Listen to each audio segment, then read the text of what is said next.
Hello students, twelfth commerce business studies में हम discuss कर रहे हैं हमारा चैप्टर नंबर 10, जिसका नाम है कॉन्ट्रैक्ट एक्ट लीगल प्रोविजंस। यानी कि हम इसमें कॉन्ट्रैक्ट एक्ट के कुछ लीगल प्रोविजंस के बारे में बात कर रहे हैं। और आज के प्रोविजंस में हम प्रोविज़न पढ़ेंगे, provisions related to performance of contract. Performance of contract का मतलब होता है अनुबंधों का निष्पादन। देखो, यहाँ पे हम बात कर रहे हैं कि जब कोई कॉन्ट्रैक्ट किया जाता है तो उसको परफॉर्म कैसे किया जाएगा, उसके बारे में कौन सी लीगल प्रोविजंस हैं। तो अगर हम परफॉर्मेंस ऑफ कॉन्ट्रैक्ट की बात करें तो इसका मतलब होता है to fulfil their obligations by parties. यानी कि जो पार्टीज, जो पक्षकार एक अनुबंध को करने के लिए आए हैं, वो सभी अपने अपने जो ऑब्लिगेशंस हैं उनको पूरा कर दें, तो उसको हम कहेंगे कि उन्होंने अपना कॉन्ट्रैक्ट जो है उसको परफॉर्म कर दिया है। ये जो आपका कॉन्ट्रैक्ट है, इसका हम एग्जांपल लेते हैं। जैसे मान लो ए और बी के बीच में एक कॉन्ट्रैक्ट हुआ है किसी भी चीज़ को खरीदने बेचने का।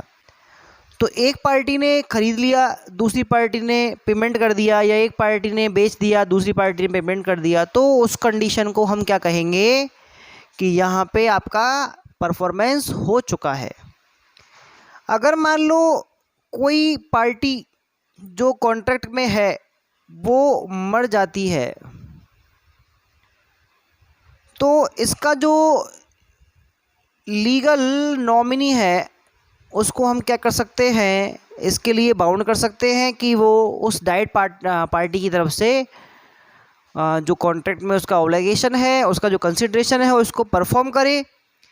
अगर मान लो इसके लिए कोई स्पेशल स्किल आपके लिए हो, ज़रूरी ध्यान रखना है, अगर उस परफॉर्मेंस के लिए स्पेशल स्किल्स की ज़रूरत होती है तो आप उसका परफॉर्मेंस नहीं करवा सकते।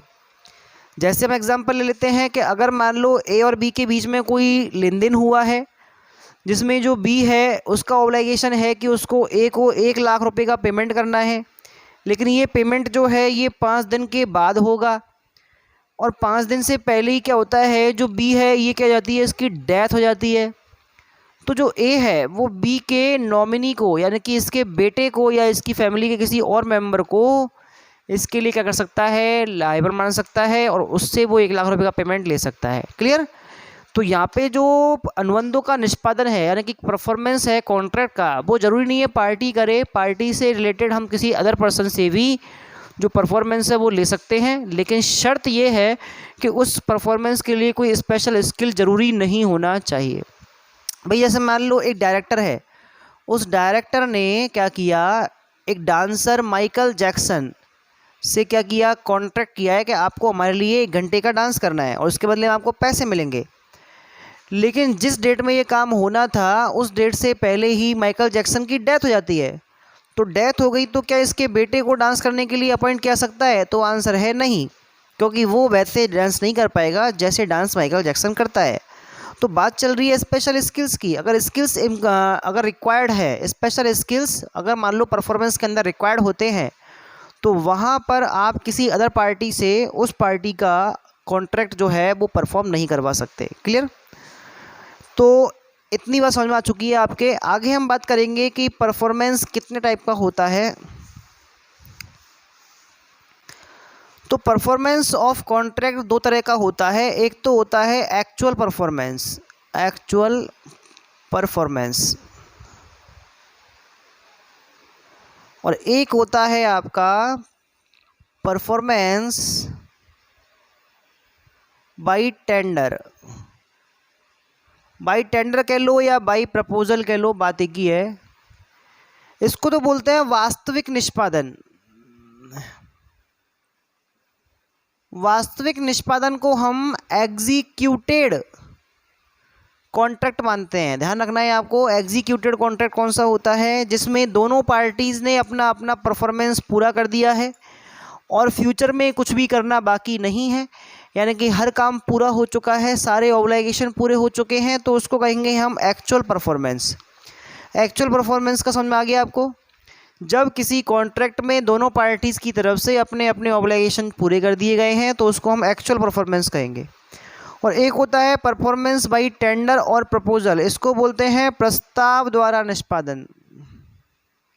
प्रस्ताव द्वारा निष्पादन ये थोड़ा अलग है। इसके अंदर क्या होगा कि इसमें जो पार्टी अपना ऑब्लिगेशन पूरा करेगी वो दूसरी पार्टी को क्या करेगी, इसके लिए टेंडर देगी या उसको प्रपोजल देगी।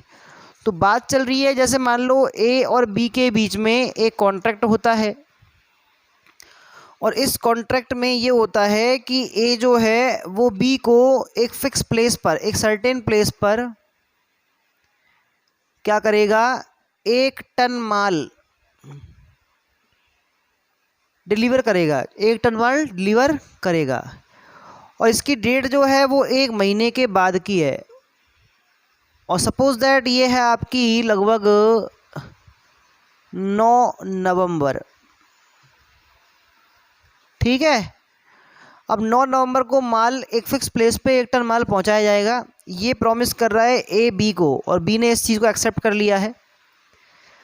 अब जिस दिन ये माल भेजा जाना है, जिस दिन ये माल भेजा जाना है 9 तारीख को, उससे पहले 7 तारीख को ए ने बी को एक लेटर लिखा और इस लेटर में ये प्रस्ताव रखा कि आपको माल की डिलीवरी लेने के लिए 9 तारीख को फलाने प्लेस पर, जो हमने फिक्स किया है प्लेस, इस पे पहुंचना है।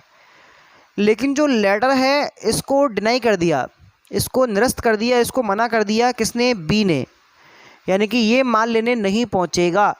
लेकिन ए ने तो अपना माल निकाल दिया है, ध्यान रखना है यहाँ से, ए ने अपना माल निकाल दिया है, यानी कि इसने अपना परफॉर्मेंस पूरा कर दिया है, इसने अपना परफॉर्मेंस पूरा कर दिया है और इसको अपना परफॉर्मेंस पूरा करने के लिए टेंडर दिया गया है, इसको प्रपोजल भेजा गया है कि आप डिलीवरी ले लें और इसने मना कर दिया है। तो ऐसी कंडीशन में इस पूरे के पूरे प्रपोजल को या इस परफॉर्मेंस को इसको हम कहेंगे अटेम्प्टेड परफॉर्मेंस, और इसने किया ही नहीं है लेकिन ऑब्लिगेशन बी का बन जाएगा, माल का पेमेंट इसको करना ही पड़ेगा, ध्यान रखना है।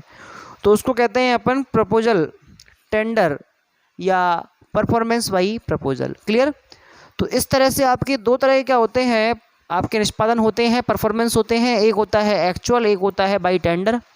बाई टेंडर में एक पार्टी क्या कर रही है, अपना परफॉर्मेंस अटेम्प्ट कर रही है, दूसरे को प्रस्ताव भेज रही है, दूसरा व्यक्ति प्रस्ताव को निरस्त कर रहा है, उसको बोलेंगे अपन प्रस्ताव द्वारा निष्पादन करने के लिए कहना। ठीक है। अगर हम बात करें कि ये परफॉर्मेंस जो आपका कॉन्ट्रैक्ट के अंदर होता है, इसको करना कब संभव नहीं हो पाता या किन दशाओं में, किन कंडीशन में आपका जो परफॉर्मेंस है उसको पूरा करना ज़रूरी नहीं है, तो सबसे पहले तो हम बात करेंगे कि जब ये हो जाता है आपका इम्पॉसिबल। भाई आपने कोई कॉन्ट्रैक्ट किया और उसमें परफॉर्मेंस आपने फिक्स किए अपने, लेकिन पता चला एट द टाइम वो परफॉर्म करना कैसा हो गया, इम्पॉसिबल हो गया। इम्पॉसिबल में हम बात कर सकते हैं, जैसे आपने कोई कार बेचने का वो रखा है प्रपोजल, आपने कॉन्ट्रैक्ट किया है और वो कार जो है वो कॉन्ट्रैक्ट से थोड़े दिन पहले, जब परफॉर्म की जाना था वो चीज़, उससे थोड़े दिन पहले वो एक्सीडेंट हो जाती है, तो इसको प्रपोजल को आप आगे परफॉर्म नहीं कर सकते, आप कॉन्ट्रैक्ट को परफॉर्म नहीं कर सकते, तो ये इम्पॉसिबल है। यानी कि जो सब्जेक्ट मैटर है उसको कोई नुकसान पहुंच जाए तो उसको हम कहेंगे इम्पॉसिबल। दूसरा हम बात कर सकते हैं कि जब आप कॉन्ट्रैक्ट को कैंसिल कर दें। भाई देखो, बात ये है कि आपने कॉन्ट्रैक्ट किया कि हम फ्यूचर में ये काम करने वाले हैं और उससे पहले ही आपने क्या किया कि कॉन्ट्रैक्ट भैया हम नहीं करेंगे, ऐसा हमने कैंसिल कर दी, तो आगे उस कॉन्ट्रैक्ट को परफॉर्म करना बेकार है, वो परफॉर्म करने की जरूरत ही नहीं पड़ेगी आपको। ठीक है। तीसरा है, अगर आपका जो कॉन्ट्रैक्ट है वो कैसा है, इल्लीगल है। इल्लीगल का मतलब होता है अवैध, गैर कानूनी। अगर आपने जो एग्रीमेंट किया है उस एग्रीमेंट में आपने कोई इल्लीगल काम किया है तो उसको परफॉर्म करना ज़रूरी नहीं है, क्योंकि अगर आप परफॉर्म नहीं भी करते हो तब भी सामने वाली पार्टी कोर्ट जाकर उसके परफॉर्मेंस के लिए आपको बाउंड नहीं कर सकती। तो ये 3 तरह की आपकी कंडीशंस होती हैं। इन कंडीशंस के हिसाब से आपको किसी भी प्रकार के परफॉर्मेंस को करना कंपलसरी नहीं रह जाता, यानी कि आपको परफॉर्मेंस इन दशाओं में नहीं करना। जबकि आपका परफॉर्मेंस इम्पॉसिबल हो, अगर आप कॉन्ट्रैक्ट को कैंसिल कर देते हैं या आपका कॉन्ट्रैक्ट कैसा हो या एग्रीमेंट कैसा हो, इलीगल हो, तो आप परफॉर्मेंस करना ज़रूरी नहीं रह जाता। ठीक है, तो इस तरह से आपका जो परफॉर्मेंस ऑफ कॉन्ट्रैक्ट है उसके रिलेटेड प्रोविजंस इतने से ही हैं, आपको समझ में आए होंगे।